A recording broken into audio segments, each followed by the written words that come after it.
De retour dans l'Africa News, où l'économiste Amadine Khan est toujours avec nous, tout comme Daoud Attal, consultant en développement local, et notre éditorialiste Alfred Chango. Et tout de suite, c'est le dossier du jour.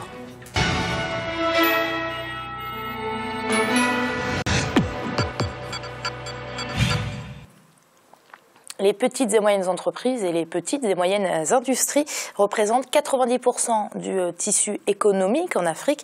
Pourtant, ces structures éprouvent toutes les peines du monde à accéder au financement, méfiance des banques ou encore manque de fonds propres. Les raisons sont multiples, comme nous l'explique ce reportage de notre correspondant Douglas Toutoum. En Afrique, les banques et autres institutions de microcrédit sont très sollicitées par les petites et moyennes entreprises et petites et moyennes industries. Celles-ci représentent 90% du tissu économique de l'Afrique et ne réalisent que 30% des richesses du continent.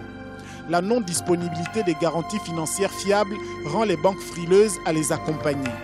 Si la plupart des PME brillent par leur difficulté à générer des fonds propres à long terme, il n'en demeure pas moins qu'elles jouent un rôle important dans l'économie nationale. De nombreux pays africains s'activent à améliorer les conditions d'accès au crédit.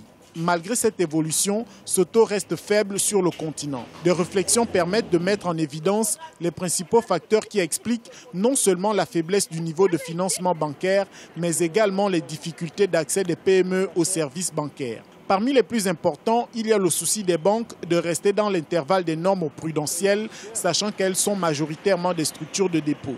Quand vous avez une petite et moyenne entreprise qui vient trouver une banque avec un dossier de demande de financement et que ce dossier n'est pas bien rédigé, déjà la banque n'a pas le temps de l'analyser. Ensuite, il y a un mal qui est connu, c'est que la plupart de nos petites et moyennes entreprises manquent de fonds propres, manquent de capitaux à long terme. Et ça, ce ne sont pas les banques commerciales qui peuvent l'apporter. Au Gabon, le taux de bancarisation est estimé à 15% avec un total de 9 banques. Le secteur bancaire est dominé par 4 principales banques, BGFI, BICIG, UGB et Ecobank. Mais celles-ci ne présentent pas toujours des conditionnalités favorables à l'entrepreneuriat. Des frais d'ouverture de compte, les commissions sur prêt et un taux d'intérêt très élevé sont entre autres raisons de cette situation. Pour pallier ces écueils, les PME développent de nouveaux systèmes de financement. Actuellement, on fait ce qu'on appelle le système D. Je peux vous dire que le système réseau est beaucoup plus efficace que la pertinence ou la réactivité des banques. Parce qu'il est clair qu'aujourd'hui avec les banques, moi, je n'ai pas justement, c'est pour ça que je dis que nos relations sont mitigées, c'est que quand on arrive devant une banque, elle va vous donner l'impression de vous accompagner, en fait elle ne vous écoute même pas. Au résultat, elle ne vous donne pas l'argent dont vous avez besoin, elle ne vous explique pas pourquoi elle ne vous donne pas cet argent et elle vous fait perdre du temps. Le faible taux de bancarisation de l'Afrique est une des contraintes de la transformation des économies du continent. Le Gabon compte 9 banques et près de 230 structures de microfinance, dont la plupart opèrent dans l'informel et sans agrément. Les autorités locales n'ont pas encore fixé avec précision l'orientation et l'impulsion sectorielle qu'elles comptent engager pour appuyer le développement de la microfinance dans le pays. Pourtant, elles ont un rôle prépondérant à jouer pour répondre à la forte demande de services financiers.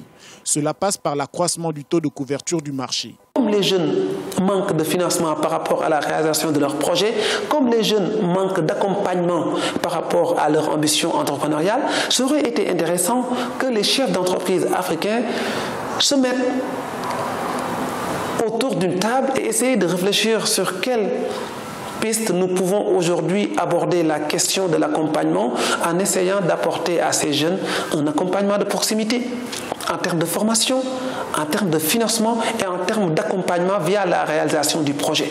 L'ouverture de comptes, les commissions sur prêt et le fort taux d'intérêt pratiqué par les banques expliquent en partie les rapports mitigés entre les PME, PMI et les banques.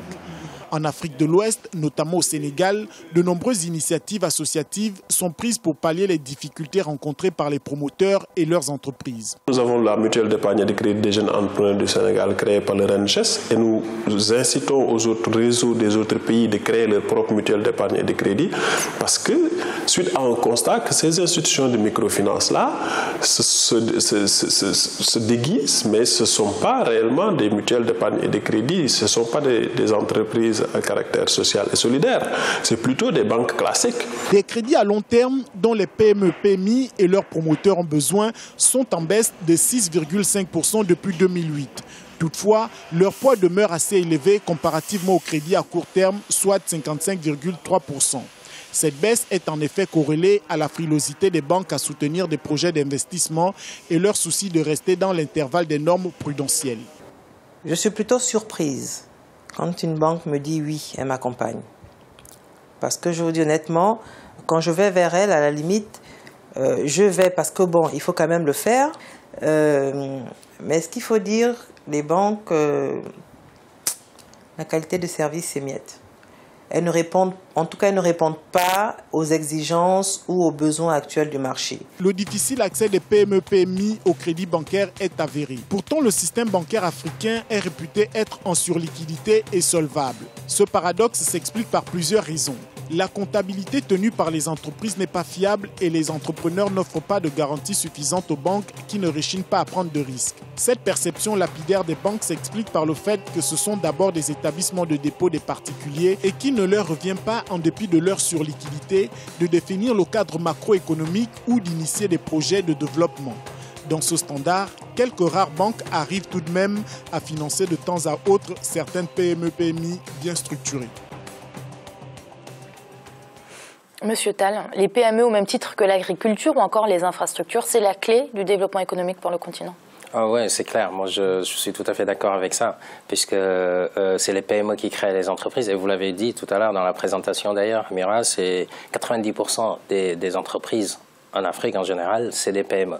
Donc forcément, il faudrait pouvoir s'appuyer vraiment sur ces entreprises, petites et moyennes entreprises, pour créer de la valeur, créer de l'emploi, et les aider à être compétitives, que ce soit sur le plan local, avec le fameux consommer local dont on parle, et aussi à pouvoir exporter. Maintenant, la problématique de l'accès au crédit, elle est là, elle est réelle. Elle est réelle, pourquoi? Parce que d'abord, il me semble, moi, de mon point de vue, qu'il y a d'abord un besoin, ou en tout cas une nécessité de formaliser, d'aider ces entrepreneurs à formaliser leur activité. L'économie informelle domine en Afrique. Or, tant que c'est comme ça, les PME auront du mal à obtenir des crédits, puisque déjà, il faut un statut juridique pour se présenter à une banque, il faut un projet viable, ensuite, il faut des garanties, ensuite, il faut prouver la capacité de pouvoir... Ça fait beaucoup de conditions quand même. Exactement, c'est pour ça. Et donc, s'il n'y a pas des mesures d'accompagnement ou des structures d'accompagnement de l'État, à mon avis, ces gens qui sont laissés pour compte, c'est très dommage, alors que c'est les PME, les micro-entreprises qui vraiment peuvent porter le développement de l'Afrique. Ça, c'est, à mon avis, c'est indéniable.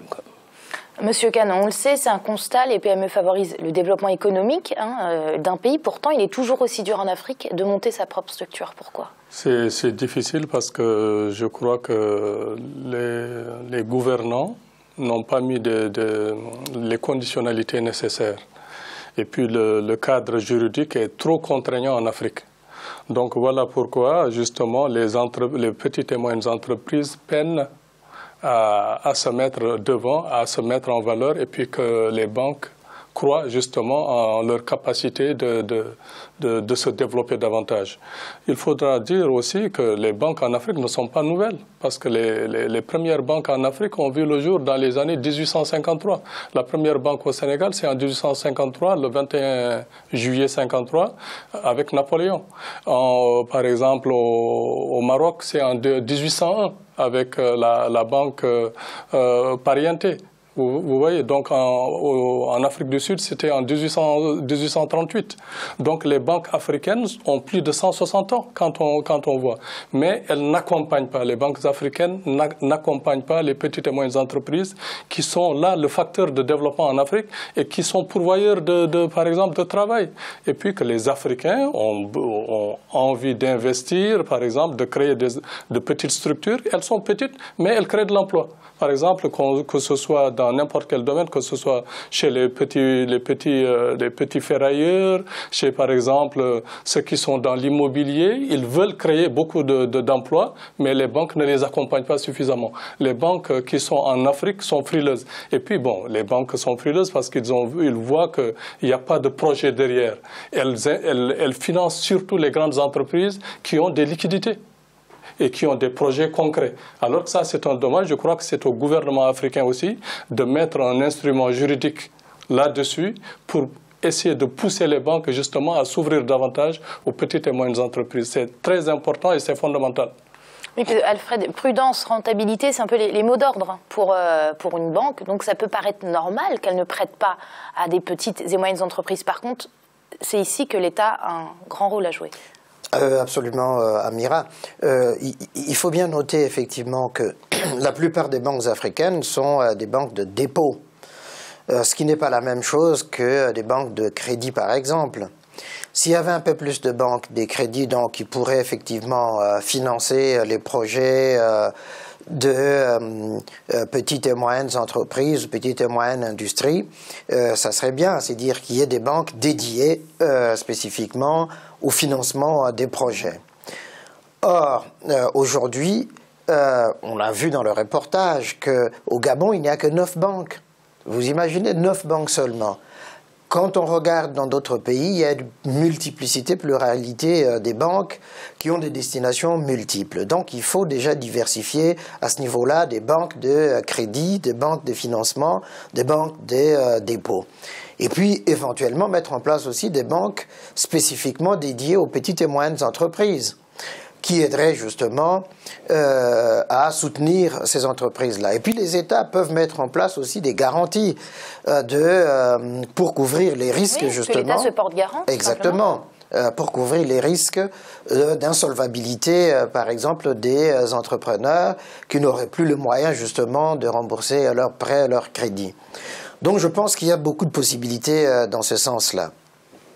Il revient aux États, naturellement, d'encourager ou d'inciter les banques. Mais en même temps, on peut dire qu'il faut aussi former ces entrepreneurs, des petites et moyennes entreprises, à monter des projets viables, oui.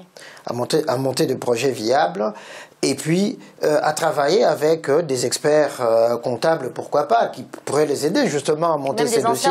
Des anciens entrepreneurs, par exemple, de sorte que lorsqu'ils se présenteraient devant les banques, que le dossier soit solide. Si dès le départ, effectivement, on l'a entendu la dame dire, mais à la limite, elle est désespérée par rapport aux banques, disant, mais c'est une perte de temps. Non, ça ne devrait pas être une perte de temps.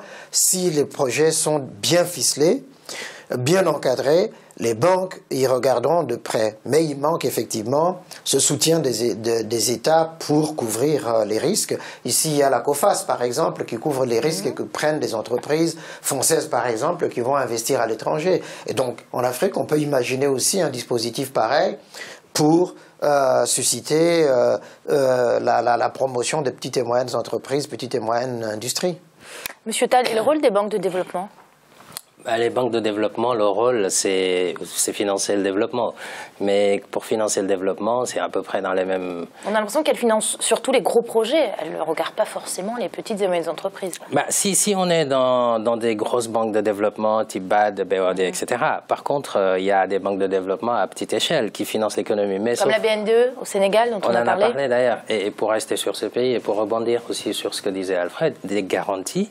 Et sur ce pays, par exemple, il y a une initiative nouvelle à saluer, quelques initiatives qui vont dans ce sens. C'est que on s'est rendu compte que la moitié des PME qui se voyaient leur demande de crédit refusée, le motif évoqué par la banque, c'était une absence de garantie. Donc l'État sénégalais a mis en place un fonds de garantie qui s'appelle le fonds GIP, Fonds de garantie des investissements prioritaires, avec des secteurs qui sont bien ciblés, tourisme, agriculture, etc. Et l'État se propose, si le projet est viable, de se porter garant auprès des banques, notamment de cette BNDE. À côté de ça, il y a une agence de développement qui s'appelle la DPME, Agence de développement des petites et moyennes entreprises.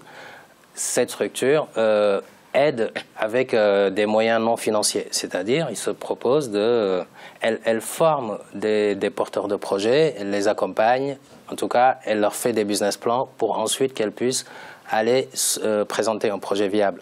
Donc je pense que ce type d'initiative, malgré tout, devrait être dupliqué éventuellement en étant adapté aux réalités de chaque pays, bien entendu. Mais là, on a une agence qui accompagne les petites et moyennes entreprises, on a une banque de développement, on a l'État qui propose un fonds de garantie alimenté par l'État. Bon, après, le résultat, il faut voir, hein, parce que c'est pas dit que le nombre de projets financés... oui, voilà. Oui, parce que c'est des États qui n'ont pas les moyens non plus. Bon, la volonté politique, elle est là, le schéma, il est tracé. Et puis, il faut voir aussi l'efficacité des gens qui travaillent dans ça, dans le fait de diligenter les projets des PME, PMI. Bon, c'est tout un système qui doit fonctionner, qui doit être fluide pour que la machine prenne. Mais ça c'est pas gagné. Bon, on va voir maintenant le bilan qui va être tiré de tout ça. Monsieur Khan, Monsieur Tall parlait de volonté politique. Il y a un manque de volonté politique aujourd'hui pour favoriser le développement de ces PME? Je crois qu'il y a un manque de volonté politique parce que, comme je l'ai dit précédemment, il faudra que l'État s'engage. Les États africains ne s'engagent pas suffisamment. Et puis, il faut qu'il y ait un arsenal juridique efficace. Ça, il faudra que ce soit clair pour les Africains et les gouvernants. L'arsenal juridique doit être très, très performant et très clair. Ça veut dire, et puis, qu'il ne faut pas qu'il y ait du copinage ou bien que de la corruption. Généralement, c'est le copinage et la corruption qui font que ça ne marche pas. Les instruments sont là, mais après, ça ne marche pas au bout d'une année ou deux. Donc, je crois que l'État a un rôle fondamental à jouer. Et puis, bon, certains États commencent à faire justement ce chemin. Il y a le Sénégal, il y a la Côte d'Ivoire. Est-ce qu'on peut dire qu'on est sur la bonne voie? Oui, on est sur la bonne voie. On est sur la bonne voie, bien que, par exemple, les banques de développement n'ont pas joué leur rôle depuis les indépendances africaines. Elles auraient pu contribuer fondamentalement au développement du continent et dépasser justement le cadre dans lequel nous sommes à l'heure actuelle. Le rôle n'a pas été joué. C'est vrai qu'il y avait aussi une survivance coloniale qui était là. Mais maintenant, avec les nouvelles générations, je crois qu'on est bien parti pour que ces banques jouent un rôle crucial, fondamental pour le développement du continent. Alfred, j'en reparlais tout à l'heure, hein, des banques de développement, produits routiers, produits énergétiques, elles n'ont pas un peu manqué leur rendez-vous? Je pense que si on prend uniquement le cas de la Banque africaine de développement, la BAD, on sait que la première BAD, jusqu'au moment où Donald Kaberuka arrivé, nommé directeur de cette banque, a financé des projets, mais sans le suivi nécessaire, sans le contrôle nécessaire des décaissements de fonds sur des projets spécifiques. Et donc, du coup, l'argent qui était destiné à des projets, notamment d'infrastructures, était détourné. Et la banque n'avait pas pouvoir de contrôle ou ne s'était pas donné les moyens. Alors, l'une des tâches auxquelles Donald Kaberuka s'est adonné, ça a été effectivement de revoir la gouvernance interne de la Banque africaine de développement et la gestion des financements des prêts qu'elle octroie à tous les États africains dans le domaine de l'agriculture, dans le domaine des infrastructures, d'électrification, etc., avec des contrôles à mi-mandat, à mi-chemin. De sorte qu'effectivement, chaque fois qu'on constate qu'un projet a commencé et qu'au milieu ça coince, on se remet tous autour de la table pour évaluer l'avancement du projet et pourquoi ça n'a pas marché et repartir sur de nouvelles bases. Je pense que depuis ce moment-là, effectivement, il y a un certain nombre de projets qui sont financés et qui vont dans le bon sens. Mais on ne peut pas avoir qu'une seule banque africaine de développement, c'est ça le problème. Il y a Ecobank, bien sûr, qui est là, mais là, c'est plutôt commercial. Il faut multiplier justement ces banques de développement. Et dans la plupart des États africains, ça existe. Il y en a, mais qui n'ont pas la puissance, par exemple, de la BAD pour pouvoir véritablement jouer ce rôle-là. Donc il y a beaucoup de choses que les États africains peuvent faire dans la création, le soutien et puis la promotion de ces banques de développement, soit pour aider à des projets régionaux sans nécessairement passer par la Banque africaine de développement, enfin créer des synergies entre tout cela, et puis pour que ça soit véritablement visible pour les populations. Parce que parfois on a l'impression qu'il y a le saupoudrage et que c'est pas visible, et puis les populations ne voient pas très concrètement ce que font réellement ces banques africaines des développements, qu'elles soient locales ou au niveau panafricain. Monsieur Khan ? très rapidement. Oui, je voulais dire justement, d'ailleurs, aujourd'hui même, il y a la Banque centrale populaire du Maroc qui a décrété que l'année 2015 sera l'année des PME, pour un investissement massif dans les PME, pour la création, l'innovation et puis l'accompagnement. Ça, c'est fondamental. Et puis, ils ont baissé leur taux directeur. Donc ça, c'est fondamental et c'est important. Il faudra que les autres banques suivent pour que justement ces petites et moyennes entreprises puissent s'ouvrir et puis innover et puis recruter. Ça, c'est très important. Merci Monsieur Khan, ce sera le mot de la fin pour le dossier du jour puisque c'est l'heure de passer au rappel des titres. Les deux journalistes tunisiens Sofiane Chourabi et Nadir Ktari retenus en otage en Libye seraient toujours en vie. Le ministre des Affaires étrangères du gouvernement libyen basé à Tripoli a tenu à rassurer le président tunisien plutôt optimiste. Il estime même que le dialogue est encore possible pour sortir le pays de la crise dans laquelle il est plongé depuis la destitution de Mouammar Kadhafi. Près de 69 millions de Nigérians sont appelés aux urnes le 14 février de cette année. La commission électorale indépendante, la CENI, vient de se déclarer totalement prête à la tenue de ces scrutins législatifs et présidentiels. Elle a tenu à rassurer tous les électeurs et ce, malgré la menace Boko Haram qui plane sur le pays. C'est donc l'heure de marquer une nouvelle pause. On se retrouve très vite, à tout de suite.